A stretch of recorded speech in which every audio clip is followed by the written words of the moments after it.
नमस्कार, आप देख रहे हैं इंडिया हेड और मैं हूं आपके साथ रोहित झा। तो बड़ी खबर आपको बता दें, अजमेर में ट्रेन को पलटाने की साजिश नाकाम हुई है और ट्रैक पे रखे गए थे सीमेंट ब्लॉक, यानी कि 1 किलोमीटर तक सीमेंट के टुकड़े मिले हैं। तो राजस्थान में 17 दिन में तीसरी बार ट्रेन को बेपटरी करने की साजिश हुई है। इस बार अजमेर में सराधना और बांगर ग्राम रेलवे स्टेशन के बीच 2 स्थानों पर बदमाशों ने सीमेंट के 70 किलो वजनी ब्लॉक रख दिए। गनीमत रही कि ट्रेन इन्हें तोड़ते हुए आगे निकल गई और कोई हादसा नहीं हुआ। मामला फुलेरा से अहमदाबाद मार्ग पर रविवार रात करीब 10:30 बजे का है। यह मालगाड़ी फुलेरा से अहमदाबाद जा रही थी। इसी बीच मामले में मांगलियावास थाना पुलिस में सोमवार रात एफआईआर दर्ज करवाई गई। तो बड़ी खबर आपको बता रहे किस प्रकार से एक बार फिर जो पत्थर है वो रेलवे ट्रैक पर रखे गए थे। तो राजस्थान में 17 दिन में तीसरी बार ट्रेन को बेपटरी करने की साजिश हुई है, यानी कि लगातार जो है राजस्थान में वो ट्रेन को हादसे का शिकार बनाने की कोशिश की जा रही है। लगातार इस प्रकार की घटनाएं सामने आती है जब रेलवे ट्रैक पर पत्थर मिलते हैं। तो देखिए किस प्रकार से राजस्थान में बीते 17 दिनों में तीसरी बार ट्रेन को बेपटरी करने की साजिश हुई है। इस बार अजमेर में सराधना और बांगर ग्राम रेलवे स्टेशन के बीच में 2 जगहों पर बदमाशों ने सीमेंट के 70 किलो वजनी ब्लॉक रख दिए। गनीमत रही कि ट्रेन इन्हें तोड़ते हुए आगे निकल गई और कोई हादसा नहीं हुआ। तो देखिए रात करीब 10:30 बजे ये पूरा मामला सामने नजर आया जब मालगाड़ी फुलेरा से अहमदाबाद जा रही थी। इस मामले में मांगलियावास थाना पुलिस में सोमवार रात एफआईआर दर्ज करवाई गई है। तो बड़ी खबर आपको बता रहे हैं किस प्रकार से राजस्थान में 17 दिन के भीतर तीसरी बार ट्रेन को बेपटरी करने की साजिश हुई है। तो इस बार अजमेर में सराधना और बांगर ग्राम रेलवे स्टेशन के बीच 2 स्थानों पर बदमाशों ने सीमेंट के 70 किलो वजनी ब्लॉक रख दिए।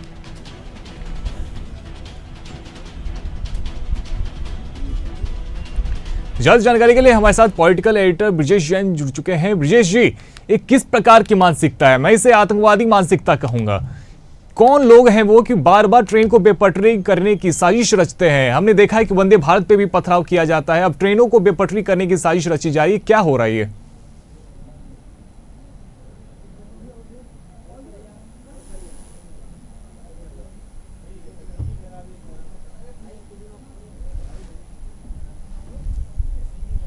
एक बार फिर से ब्रिजेश जी आपसे जुड़ने की कोशिश करेंगे। यहाँ पे थोड़ी सी तकनीकी खराबी आई है। तो देखिए राजस्थान में 17 दिन में तीसरी बार ट्रेन को बेपटरी करने की साजिश हुई है। इस बार अजमेर में सराधना और बांगर ग्राम रेलवे स्टेशन के बीच 2 स्थानों पर बदमाशों ने सीमेंट के 70 किलो वजनी ब्लॉक रख दिए। गनीमत रही कि ट्रेन इन्हें तोड़ते हुए आगे निकल गई और कोई हादसा नहीं हुआ। मामला फुलेरा से अहमदाबाद मार्ग पर रविवार रात करीब 10:30 बजे का है। यह मालगाड़ी फुलेरा से अहमदाबाद जा रही थी। इस मामले में मांगलियावास थाना पुलिस में सोमवार रात एफआईआर दर्ज कराई गई है। तो किस प्रकार से आपको लगातार बता रहे हैं कि बीते 17 दिनों में तीसरी बार ऐसी घटना सामने आई है जब ट्रेन को बेपटरी करने की साजिश रची गई है। हमारे साथ पॉलिटिकल एडिटर ब्रिजेश जैन जी जुड़ चुके हैं। ब्रिजेश जी, तीसरी बार राजस्थान में 17 दिन के भीतर इस प्रकार की घटना सामने आई है जब ट्रेन को बेपटरी करने की साजिश रची गई है। देश में बड़ी साजिश रची जा रही है। खासतौर से त्योहारों का सीजन चल रहा है, गणेश उत्सव चल रहे हैं और अन्य त्योहार भी चल रहे हैं और इसी वजह से लगातार ट्रेनों में भीड़ भाड़ देखी जाती है। और ऐसे सीजन में त्योहारों के ट्रेन पलटाने की साजिश कहीं ना कहीं बड़ी साजिश ये है। और अभी अभी ये भी खुलासा हुआ है एनआईए की जांच में, क्योंकि कानपुर में भी इसी तरीके की कालिंदी एक्सप्रेस को पलटाने की कोशिश सोमवार रात को हुई थी और उस साजिश में एनआईए की जाँच में अब तक ये खुलासा हुआ है कि पाकिस्तान का ISI मॉड्यूल जो है वो इस पूरी साजिश को अंजाम दे रहा है। खुरासान खौरी करके एक आतंकी का ऑडियो वायरल हुआ था पाकिस्तान से और वो भारत में रहने वाली अपनी स्लीपर सेल को ये निर्देश देता हुआ, आदेश देता हुआ नजर आ रहा है कि ट्रेन पलटाई जाए जगह जगह। इस तरीके की साजिश का ऑडियो सामने आया है और इस ऑडियो के बाद नए एंगल पर भी एनआईए लगातार जांच कर रही है। लेकिन देखिए राजस्थान में ये तीसरी घटना है। उत्तर प्रदेश में 5 बार पहले भी प्रयास किए जा चुके हैं ट्रेन को इस तरीके से डीरेल करने का। पहले भी राजस्थान में हमने देखा था कि बाड़मेर में एक बाइक का स्क्रैप था वो ट्रेन के आगे रख दिया गया था और ट्रेन पलटाने की कोशिश की गई थी। हालांकि हर बार बाल जो है वो ट्रेन बची है। इस बार भी जो अजमेर में साजिश हुई है उसमें सीमेंट का 60 किलो वजनी ब्लॉक जो है 2 ब्लॉक रखे गए थे ट्रेन के सामने।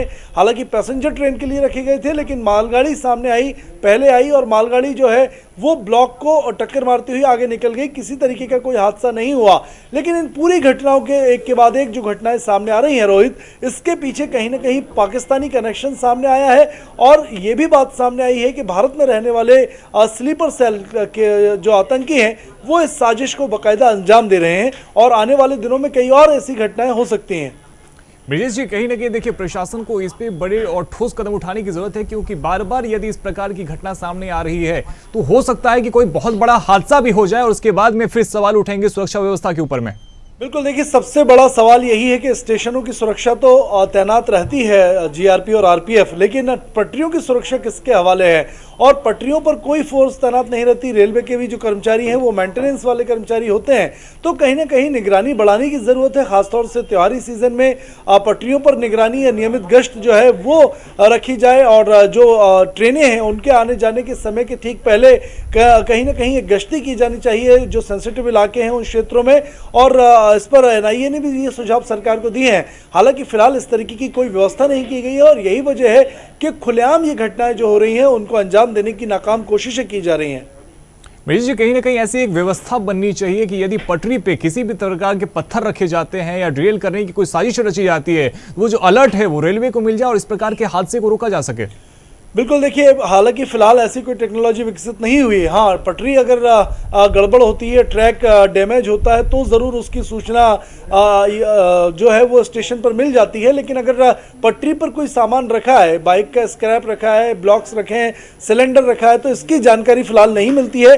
ये ड्राइवर की सूझबूझ पर है। जिस तरीके से हमने कानपुर में भी देखा था कि ड्राइवर ने पहले ही सिलेंडर देख लिया था और गाड़ी को थोड़ा धीमा कर लिया था। लेकिन हर बार ऐसा नहीं हो सकता क्योंकि गाड़ी अपनी फुल रफ्तार पर चलती है और ऐसे में इमरजेंसी ब्रेक भी काम नहीं आते। जब अचानक से कोई चीज सामने आती है ऐसे में हादसों की आशंका बढ़ जाती है। और देखिए, ट्रेनों में बॉम्ब ब्लास्ट करने की बजाय ये जो आतंकी हमले की साजिश है और तरीका है, ये काफी आसान हो जाता है और इसमें ज्यादा गंभीर स्थिति में जो है वो नुकसान पहुंचाया जा सकता है। और यही वजह है कि आतंकी संगठन जो है वो इस तरीके के आसान तरीके निकालकर भारत की जनता को नुकसान पहुंचाने की कोशिश कर रहे हैं। विजय जी, चूंकि आप कह रहे हैं कि आईएसआई के तार जुड़ते हुए दिख रहे हैं, कुछ स्लीपर सेल्स हैं जो कि एक्टिव हो गए हैं, तो इसको पकड़ने के लिए, उनके गिरोह को पकड़ने के लिए क्या कुछ प्रयास किए जा रहे हैं? बिल्कुल, देखिए अभी तो फिलहाल जो ऑडियो पाकिस्तान से वायरल हुआ था उसका लिंक तलाशा जा रहा है कि ये ऑडियो का सोर्स क्या है और कहां से ये सामने आया था। तो फर्स्ट सोर्स जो है वो खोजने की कोशिश एनआईए कर रही है। हालांकि इंटरनेशनल कानून है, लेकिन विदेशों में ही ये साजिश होती है और यहाँ स्लीपर सेल को निर्देश मिलते हैं और स्लीपर सेल जो है वो इस वारदातों को अंजाम देती है और गायब हो जाती है। अभी फिलहाल अगर हम कानपुर की बात करें तो एनआईए को जाँच का जिम्मा है। 5 लोगों को हिरासत में लेकर पूछताछ की जा रही है जो आसपास के झुग्गी बस्ती में और निगरानी शुदा बदमाश हैं, उनको भी हिरासत में लेकर पूछताछ की जा रही है। लेकिन कोई पुख्ता पॉइंट जो है वो अब तक सामने नहीं आया है। फिलहाल कह सकते हैं कि कोई गिरफ्तारी आधिकारिक तौर पर दोनों ही घटनाओं में नहीं हुई है। लेकिन एनआईए को अब अजमेर की जांच का जिम्मा भी दिया जाएगा। दोनों ही जांच एनआईए करेगी। जाहिर सी बात है कि जल्द ही जो है कुछ और एंगल, कुछ और पॉइंट इस पूरी वारदात में, इस पूरी घटनाक्रम में सामने आ सकते हैं। बहुत शुक्रिया ब्रिजेश जी हमारे साथ में जुड़ने के लिए। तो देखिए, आपको बता दें किस प्रकार से अजमेर में ट्रेन को पलटाने की साजिश को नाकाम किया गया है। ट्रैक पर सीमेंट का एक ब्लॉक रखा गया था, तो 1 किलोमीटर तक सीमेंट के टुकड़े मिले हैं। चूंकि राजस्थान में 17 दिन में तीसरी बार इस प्रकार की घटना सामने आई है जब ट्रेन को बेपटरी करने की साजिश हुई है। तो इस बार अजमेर में सराधना और बांगड़ ग्राम रेलवे स्टेशन के बीच में 2 स्थानों पर बदमाशों ने सीमेंट के 70 किलो वजनी ब्लॉक रख दिए थे। गनीमत रही कि ट्रेन इन्हें तोड़ते हुए आगे निकल गई और किसी प्रकार का हादसा नहीं हुआ।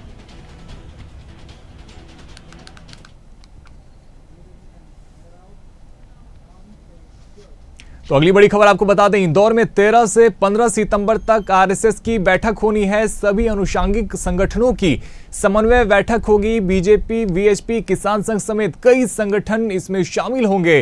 तो 200 से ज्यादा पदाधिकारी की यहां पे ट्रेनिंग होनी है। तो बड़ी खबर आपको बता रहे हैं किस प्रकार से बीजेपी की और वीएचपी की और किसान संघ की भी इसमें मौजूदगी रहने वाली है। सभी संगठन इसमें शामिल होने वाले हैं। तो आरएसएस की इंदौर में 13 से 15 सितंबर तक ये बैठक चलने वाली है, जिसमें सभी अनुषंगिक संगठनों की समन्वय बैठक होगी।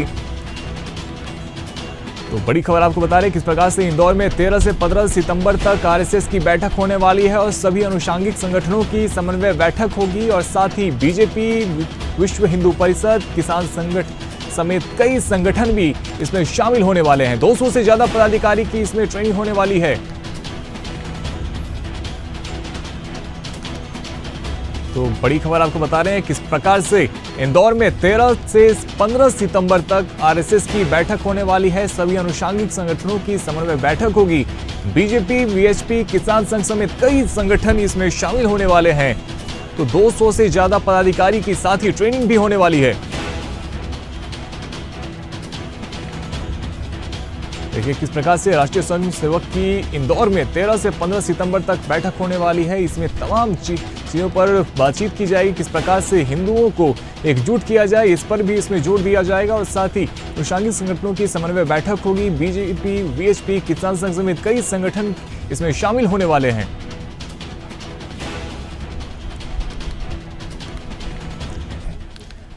हमारे साथ ज्यादा जानकारी के लिए पॉलिटिकल एडिटर ब्रिजेश जैन जी जुड़ चुके हैं। ब्रिजेश जी, इंदौर में 13 से 15 सितंबर तक आरएसएस की बैठक होने वाली है, क्या कुछ होने वाला है इसमें? बिल्कुल, देखिए ये समन्वय वर्ग है और ये दक्षता वर्ग होता है। नए कार्यकारिणी की घोषणा प्रांत और क्षेत्र स्तर पर अभी फिलहाल आरएसएस की कुछ महीनों पहले ही हुई थी और नए पदाधिकारियों की ट्रेनिंग के तौर पर इस पूरी बैठक को देखा जा रहा है। 13 से लेकर 15 तक 3 दिवसीय ये वर्ग होगा आरएसएस का, जिसमें नए पदाधिकारियों की ट्रेनिंग होगी। साथ ही जो अलग अलग अनुषांगिक संगठन है आरएसएस के, चाहे वो विश्व हिंदू परिषद हो, मजदूर संघ हो या भारतीय किसान संघ हो या बीजेपी हो, ऐसे अनुषांगिक संगठनों के 200 से ज्यादा पदाधिकारी जो हैं वो पूरे मध्य क्षेत्र के तीनों प्रांतों के शामिल होंगे और मालवा प्रांत पर खास फोकस है, इसलिए ये बैठक इंदौर में आयोजित की जा रही है। 200 से ज्यादा पदाधिकारी इसमें शामिल होने वाले हैं जो 3 दिनों तक पूरा समय देकर यहाँ पर रहेंगे, बैठक में शामिल रहेंगे। समाज को किस तरीके से जोड़ा जाए और समाज में विभिन्न चुनौतियां फिलहाल क्या क्या है, उनको दूर कैसे करेगा संघ, इस पूरी बात को लेकर रणनीति बनाई जाएगी और नए पदाधिकारियों की ट्रेनिंग की जाएगी। विजेश जी, क्या इस बैठक में आरएसएस और बीजेपी के जो राष्ट्रीय नेतृत्व के जो बड़े पदाधिकारी हैं वो भी शामिल हो सकते हैं? देखिए, बीजेपी के राष्ट्रीय पदाधिकारी शामिल नहीं होंगे, सिर्फ क्षेत्र और प्रांत के, मतलब मध्य प्रदेश और छत्तीसगढ़ के जो पदाधिकारी हैं, प्रदेश अध्यक्ष हैं, उनको शामिल किया जाएगा। जो अपेक्षित है वही नेताओं को बुलाया गया है, अन्य नेताओं की एंट्री नहीं है। लेकिन फिर भी बीजेपी अपना यहाँ पर प्रेजेंटेशन देगी और तमाम समस्याओं और आगे संगठन को, कामों को, योजनाओं को, किस तरह अभियानों को आगे बढ़ाया जा सके, इस बारे में भी लगातार बातचीत यहाँ पर होने वाली है। लेकिन संघ के कई प्रांतीय, क्षेत्रीय और राष्ट्रीय पदाधिकारी जो है वो इस 3 दिवसीय बैठक में शामिल होने वाले हैं। बहुत धन्यवाद ब्रिजेश जी हमारे साथ में जुड़ने के लिए। तो देखिए, इंदौर में 13 से 15 सितंबर तक आरएसएस की बैठक होगी, सभी अनुषांगिक संगठनों की समन्वय बैठक होगी। बीजेपी, वीएचपी और साथ ही किसान संघ समेत कई संगठन इसमें शामिल होने वाले हैं। तो 200 से ज्यादा पदाधिकारी की ट्रेनिंग भी होगी।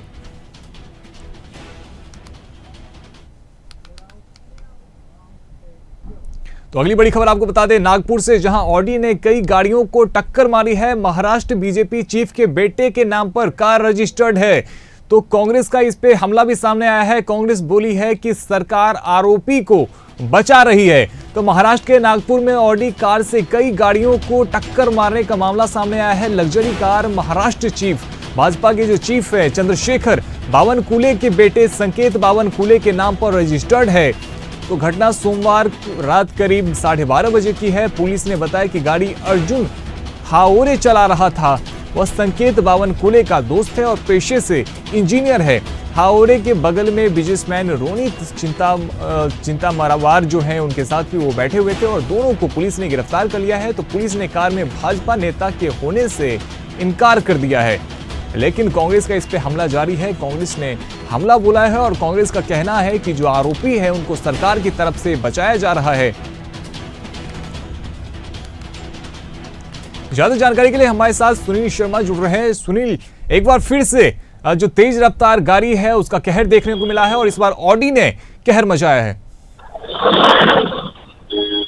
रोज महाराष्ट्र के नागपुर में तेज रफ्तार से ऑडी कार का कहर देखने को मिला। इस कार के नागपुर के अलग अलग जगह पर कई कार और मोटरसाइकिल सवार को टक्कर मारी और चली गई।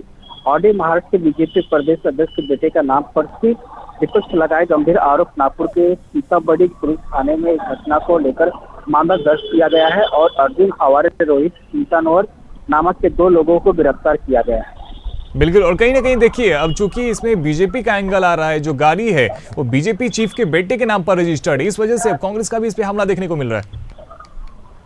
बताया जा रहा है कि शराब के नशे में वजह घटना की हुई, जिस वजह से पुलिस दोनों आरोपियों की मेडिकल जांच भी कराई है, जब से उनकी रिपोर्ट आना अभी बाकी है। बताया जा रहा है कि ये कार बड़ी राजनीतिक पार्टी के नेता पुत्र की बचाने के ड्राइवर को पर मामला दर्ज किया गया है। हालांकि पुलिस इस जांच को विषय बताया है कि महाराष्ट्र के नागपुर तेज रफ्तार के ऑडी कार का कहर देखने को मिला है। इस कार ने नागपुर के अलग अलग जगहों पर कई कार से मोटरसाइकिल के सवार टक्कर मारी है और चली गई, और इस कार महाराष्ट्र बीजेपी के अध्यक्ष चंद्रशेखर बावनकुले के बेटे के नाम पर है होने की जानकारी सामने आई। इस पूरे मामले पर कोई लेकर विपक्ष आक्रामक है और महाराष्ट्र बीजेपी के अध्यक्ष चंद्रशेखर बावनकुले ने कह रहे हैं कि गाड़ी मेरे बेटे के नाम पर है, घटना निष्पक्ष जांच की जाए और जो दोषी है उस पर कड़ी कार्रवाई होनी चाहिए। बहुत शुक्रिया सुनील हमारे साथ में जुड़ने के लिए। तो देखिए नागपुर से बड़ी खबर आपको बता रहे हैं, जहां पर ऑडी ने कई गाड़ियों को टक्कर मारी है और जो गाड़ी है वो महाराष्ट्र के बीजेपी के चीफ हैं उनके बेटे के नाम पर ये कार रजिस्टर्ड है, जिस वजह से अब कांग्रेस का भी इस पे हमला देखने को मिला है और कांग्रेस ने कहा है कि सरकार आरोपी को बचा रही है।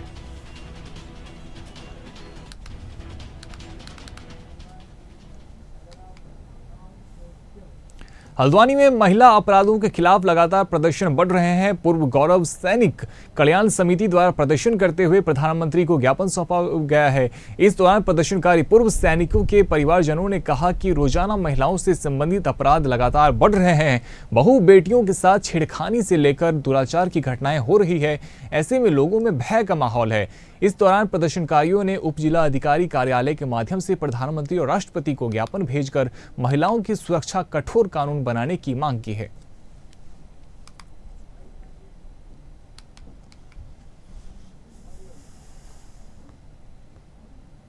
हमारी मांग है कि महिलाओं की सुरक्षा की जाए और उनको उत्पीड़न से मुक्त किया जाए। अली गली में इधर उधर ये चोरी छिपे हमारे साथ दुर्व्यवहार होता है, उसके लिए हमारी सुरक्षा की जाए। तो सरकार से मांग करते हैं कि हमारी मदद करें, हमें सुरक्षित जैसे हमें सुरक्षा मिले वो हमारी करें, हमारी बहू बेटियों को सुरक्षित रहे। हाँ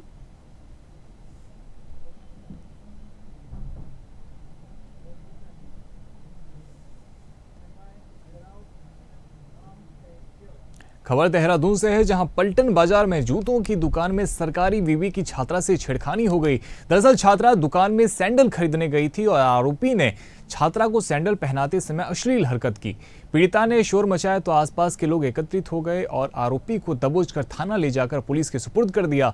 इस मामले को लेकर पलटन बाजार में खूब हंगामा हुआ। एसपी सिटी ने इस मामले को लेकर जानकारी दी। उन्होंने कहा कि पलटन बाजार से एक मामला सामने आया, जहां एक दुकान के अंदर काम कर रहे कर्मचारी ने लड़की के साथ छेड़छाड़ की है।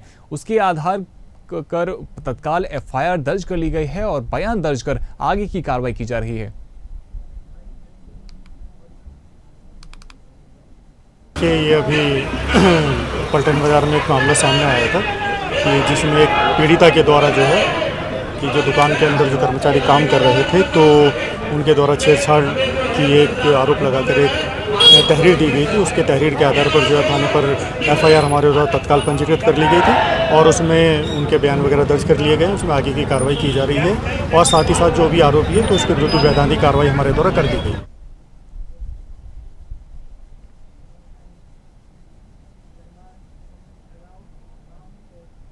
यूपी के बिजनौर में इन दिनों गुलदार के खौफ के मारे लोगों का जीना मुश्किल हो गया है। गुलदार की दहशत के कारण लोग खेत खलियान से लेकर गांव की सड़कों में टहलने नहीं जाते हैं। हर रोज गुलदार शिकार की तलाश में घूमता फिरता नजर आ रहा है। बता दें कि अभी तक गुलदार के हमले से कई लोग मारे जा चुके हैं। वन विभाग के कई अफसर और कर्मचारियों ने जंगल में डेरा डाल दिया है। ग्रामीणों की सुरक्षा के लिहाज से लाउड स्पीकर के जरिए सतर्क किया जा रहा है। साथ ही गुलदार को पकड़ने के लिए जगह जगह पिंजरे लगाए जा रहे हैं।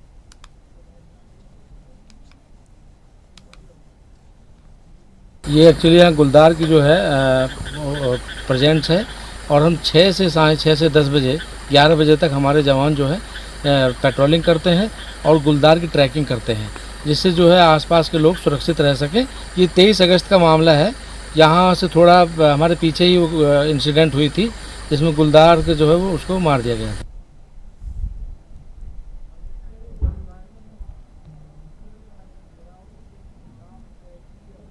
ग्वालियर के डबरा में भगवान परशुराम के सम्मान में बना रहे फरसा चौराहे का काम प्रशासन ने बिना किसी कारण के रुकवा दिया है। इस बात को लेकर ब्राह्मण समाज में रोष व्याप्त है, जिसे लेकर ब्राह्मण समाज के कई लोग रैली के रूप में ज्ञापन देने ग्वालियर कलेक्ट्रेट पहुंचे। प्रशासन ने किसी भी अनहोनी को रोकने के लिए ग्वालियर कलेक्ट्रेट को छावनी में तब्दील कर दिया था।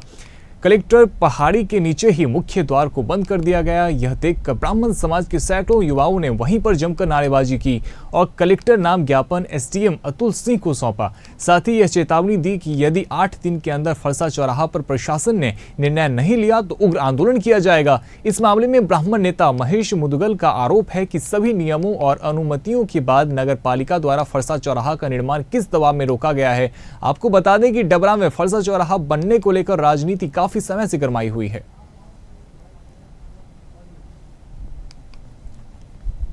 ब्राह्मण समाज की सहजता और सरलता का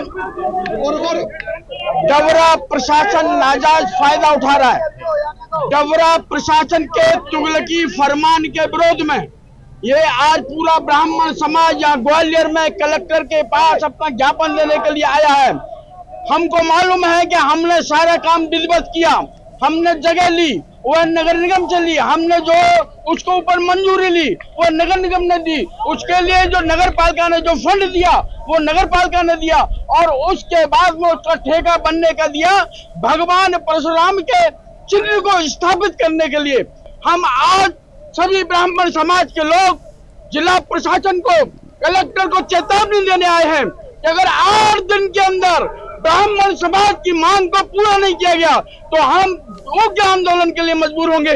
ब्राह्मण समाज में डबरा में किसी चौराहे में कोई प्रतिमा स्थापना को लेके एक ज्ञापन कलेक्टर महोदय के नाम पे प्रस्तुत किया है। इनके द्वारा पूर्व निर्धारित कार्यक्रम अनुसार कलेक्ट्रेट मुख्य द्वार पर एकत्र होकर शांतिपूर्ण ज्ञापन दिया गया है। ज्ञापन प्राप्त कर लिया गया है और उचित निर्णय हेतु कलेक्टर महोदय के समक्ष प्रस्तुत किया जाएगा।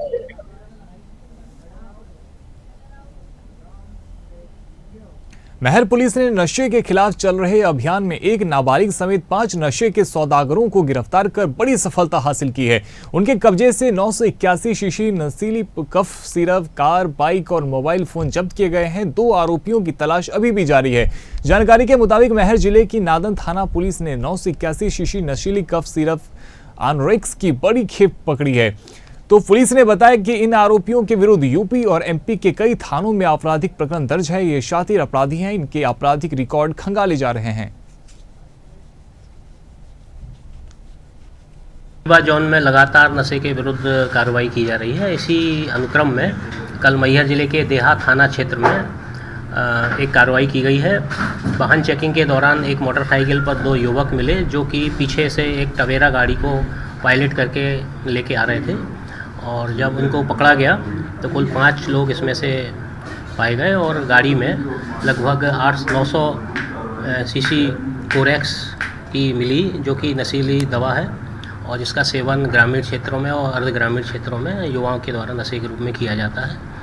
इन सभी को जब्त किया गया है। टवेरा वाहन, अपाचे मोटरसाइकिल और 5 युवक जिसमें से 3 उत्तर प्रदेश के प्रयागराज जिले के हैं और 2 मैहर जिले के ही निवासी हैं। इनको पकड़ा गया है और इनसे करके एनडीपीएस एक्ट की विभिन्न धाराओं में घटना पंजीबद्ध करके कार्रवाई की गई है। फिलहाल मेरे साथ इस बुलेटिन में इतना ही। आप देखते रहिए इंडिया अहेड। धन्यवाद।